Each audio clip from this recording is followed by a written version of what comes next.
Hi, this is Anthony Carey coming back to you some more with information regarding the neutral pelvis. After all the emails and feedback that I got on the first video, I realized, yes, we got to do some more on this. And so I wanted to talk to you a little bit about why the neutral pelvis is in fact something that is beneficial, but it is not the ultimate goal with our clients. The neutral pelvis is something that I equate to with all the training of the transverse abdominis that's been so widely used and kind of taken on a life of its own. It's more of a stage in the learning continuum for the individual to eventually progress into more advanced and truly functional movements. For example, we should not be having people hollow their abdominals before they do a plyometric exercise or even a cable exercise. That should be a reactive, responsive chain of events that occurs reflexively in the nervous system without the person cognitively trying to set themselves up for that particular movement.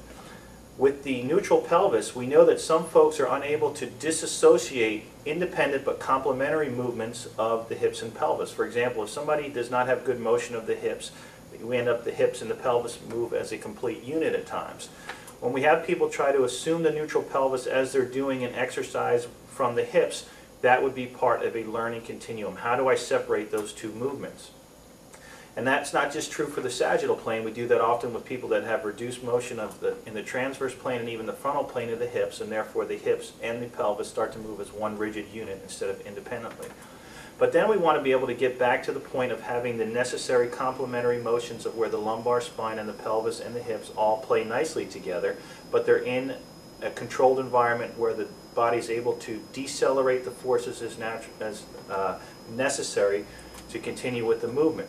So the neutral pelvis is beneficial to help somebody find that point that from where they may not have been and increase that proprioceptive awareness to understand where what we consider neutral, although neutral is a static point in time, it is not something that we are consistently in a neutral pelvis throughout the day with what we do.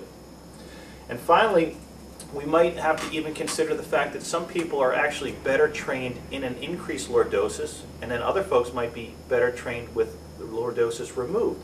And that all depends on where they're starting from based on their assessments. So we sometimes train people in an increased lordosis in a sitting posture because we know that given their own, left up to their own resources, they will go into complete flexion. So we overcompensate in the training methods that we use initially before we progress them on to more dynamic movements where they do have to eccentrically control motions and be able to handle all the forces in all three planes of motion.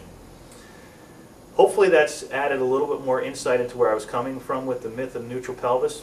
There's lots more on pelvic, hip, and lumbar, the relationship of these three in my Know Thy Pelvis DVD, and I would love to continue to hear more feedback from you. Thank you for your time. I'm Anthony Carey with Function First.